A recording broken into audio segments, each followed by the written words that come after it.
Hello friends, कैसे हैं आप लोग। तो आप लोगों की एलटी ग्रेड का जो आपका रिज़ल्ट है वो आ चुका है। अब आप लोग मेंस की तैयारी में जुट जाइए।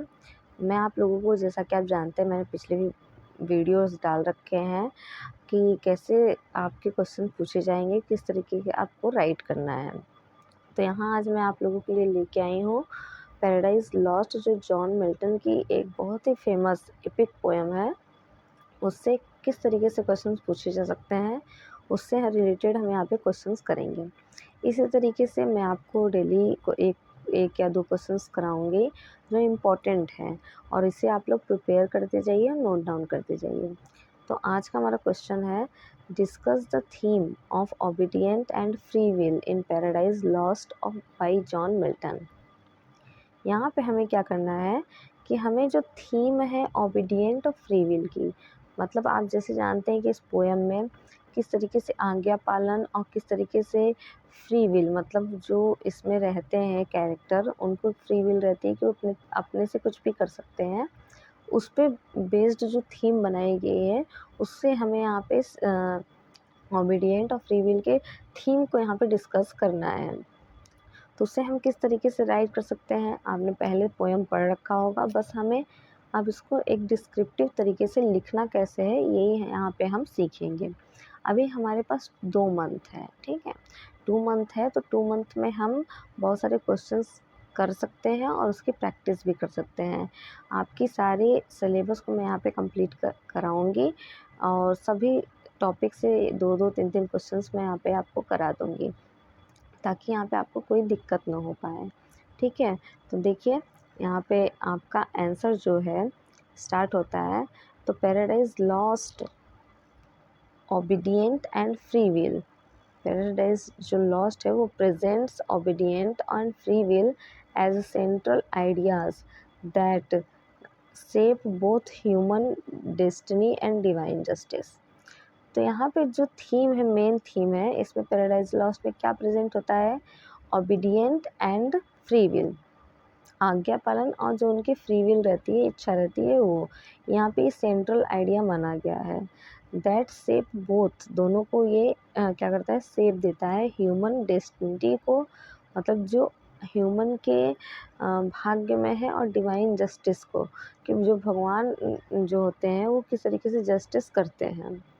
तो यहाँ पे मिल्टन जो है दिखाते हैं, Milton shows that God creates angels and human beings. दिखाते हैं कि जो मिल्टन दिखाते हैं कि यहाँ पे गॉड जो है वो क्रिएट करते हैं एंजल और ह्यूमन बीइंग को विथ फ्रीडम ऑफ चॉइस। किसके साथ, फ्रीडम ऑफ चॉइस के साथ यहाँ पे प्रेजेंट, मतलब यहाँ पे क्या करते हैं, दिखाते हैं कि जो उन्होंने कैरेक्टर बना रखे हैं उनके पास जो चॉइस की जो है वो फ्रीडम है। Not as machines forced to obey, वो कोई मशीन नहीं है जो उनको फोर्स किया जाए किसी भी आज्ञा पालन का। वो चॉइस उनके लिए फ्री है, चाहे कर सकते हैं या नहीं कर सकते हैं, बट उसके पास वो जो जस्टिस है उसे उसको क्या करते हैं, उसको देखना या झेलना पड़ेगा। तो this freedom gives meaning to love, loyalty and faith. यहाँ पे जो फ्रीडम दी रहती है उनको, वो क्या करती है, वो मीनिंग देती है लव को, लॉयल्टी को और फेथ को। Because true obedient must come from willing acceptance rather than fear. जो आपका जो, मतलब जो सच्चा ओबीडिएंट होता है वो क्या होता है, वो एक्सेप्टेंस से फेयर से ज़्यादा क्या होता है, उसे हम स्वीकार करते हैं, वो कम फ्रॉम विलिंग एक्सेप्टेंस के साथ वो आता है। तो यहाँ पे जो आपका 2 कैरेक्टर है, जो मेन कैरेक्टर है, एक सैटर्न और एक 3 कैरेक्टर हमें मेन है, सैटर्न, एडम और ईव। तो यहाँ पे देखिए, Saturn's fall become the clearest example of abused freedom. तो यहाँ पे जो सैटर्न है उसे यहाँ पे हम एक एग्जाम्पल दे मान सकते हैं फ्रीडम का, कि उसने अपने तरीके से चॉइस की कि वो नर्क का राजा बनना ज़्यादा पसंद करेगा, जबकि स्वर्ग का सेवक बनने से ज़्यादा वो नर्क का राजा बनना पसंद करता है। तो ही chooses pride over submission and turn his desire from independence into rebellion. तो अपने जो चॉइस की जो फ्रीडम रहती है वो उसे अपने इंडिपेंडेंस और रिविलियंस के लिए वो क्या करता है कि उसको टर्न कर देता है। His decision is not caused by God, उसका जो डिसीजन था वो गॉड के कारण नहीं था, but by his own ambition and bonded ego, बल्कि उसके खुद के एम्बिशन और ईगो के कारण था। यहाँ कोई गॉड का आज्ञा पालन जैसा कोई चीज़ नहीं था, लेकिन उसकी जो एम्बिशन थी और जो ईगो था उसके लिए उसने ऐसा चूज़ किया था। फिर आगे हम देखेंगे इन ये जो आपकी जो आंसर है ये आपके 200 यानी लॉन्ग आंसर है, ताकि आप लोग अगर इसके शॉर्ट भी आते हैं तो आप लोग इसको यहाँ पे आराम से कर पाइए। तो इन कंट्रास्ट उधर दूसरी तरफ हम देखते हैं, in contrast Adam and Eve are created innocence and capable of reason, they are given a clear command and enough guidance to remain faithful. वो क्या होते हैं, वो जो जो गाइडेंस मिली रहती है उसी के अकॉर्डिंग क्या करते हैं, चलते रहते हैं faithfully. They are also placed in a world where temptation exist so that their obedient can be tested. ठीक है, फिर क्या होता है कि जो वो चलते रहते हैं, फिर क्या होता है उनका जो आज्ञा पालन होता है उसे एक टेस्ट किया जाता है एक तरीके से। ईव जो होती है, Eve curiosity and Adam's emotional attachment leads them to value personal desire.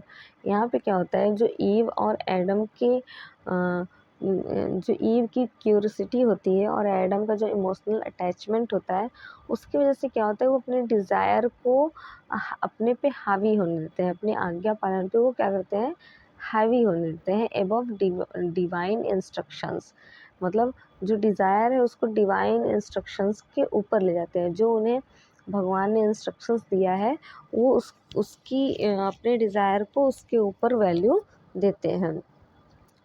फिर क्या होता है, देयर फॉल सोज, फिर उनका जो फॉल है, पतन है, एक तरीके से दिखाता है how freedom when separated from wisdom and self control result in suffering। किस तरीके से जो हमारा फ्रीडम है वो अगर विजडम और सेल्फ कंट्रोल से अलग हो जाता है तो वो हमें सफरिंग यानी दुख में डाल सकता है। फिर यहाँ मिल्टन बताते हैं, Milton does not portrait God as cruel. यहाँ पे जो है मिल्टन गॉड को क्रूअल नहीं दिखा रहे हैं इंस्टेड, बल्कि ही present divine authority as compatible with mercy and justice.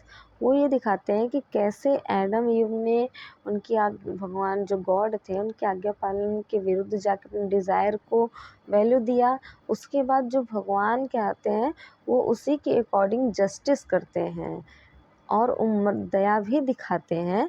वो यहाँ गॉड को प्रेजेंट किया गया है। The possibility of repentance after the fall proves that human freedom is not destroyed। यहाँ दिखाते हैं कि इसके बाद जो ह्यूमन फ्रीडम है वो डिस्ट्रॉयड नहीं होती। Through sincere remorse and renewed obedient humanity is offered hope. जो ह्यूमैनिटी है क्या करती है, वो होप को ऑफर करती है, होप। पैराडाइज लॉस्ट टीचेज, जो पैराडाइज लॉस्ट है वो क्या टीचेस करता है, that true freedom is not the absence of limit but the ability to choose what is right. जो ट्रू फ्रीडम होती है, जो मतलब एक तरीके से हमें सच्ची आज़ादी मिलती है, वो ये नहीं है कि हम अपने लिमिट को क्या करें, एब्सेंस करें, बल्कि ये होती है कि हम चूज़ करें कि क्या सही है और क्या गलत है। वही है फ्रीडम, हमें इसलिए मिली है कि हम सही गलत का चुनाव करके आगे बढ़ सकें। ठीक है, तो इस तरीके से यहाँ पे ये पूरी तरीके से यहाँ पे रिप्रेजेंट किया गया है जॉन मिल्टन के द्वारा कि जो आज्ञा पालन है और जो वो डिज़ायर होती है वो दोनों को थीम रखते हुए किस तरीके से भगवान जो गॉड हैं वो यहाँ पे जस्टिस करते हैं उनके साथ, वही यहाँ पे आपको दिखाना है। तो इस तरीके से ये बहुत ज़्यादा इम्पोर्टेंट क्वेश्चन है। इसी तरीके से क्वेश्चन आपको एग्ज़ाम में देखने को मिल जाएंगे, चाहे वो शॉर्ट हो या लॉन्ग हो। इस तरीके से आप क्वेश्चंस पर डे प्रिपेयर करिए, ठीक है। मैं आप लोगों के लिए क्लासेस कंटिन्यू डालती रहूँगी, आप उसे अटेंड करिए और अच्छे से अपनी तैयारी को और एक तरीके से एक लेवल बनाइए, ताकि आपका कम से कम एक एबव मार्क्स आ सके और आप मेरिट क्वालिफाई कर जाए मेंस में, ठीक है गाइस। तो मिलते हैं नेक्स्ट वीडियो में। Thank you. अगर आपको वीडियो पसंद आती है तो लाइक करें, सब्सक्राइब करें एंड शेयर करें।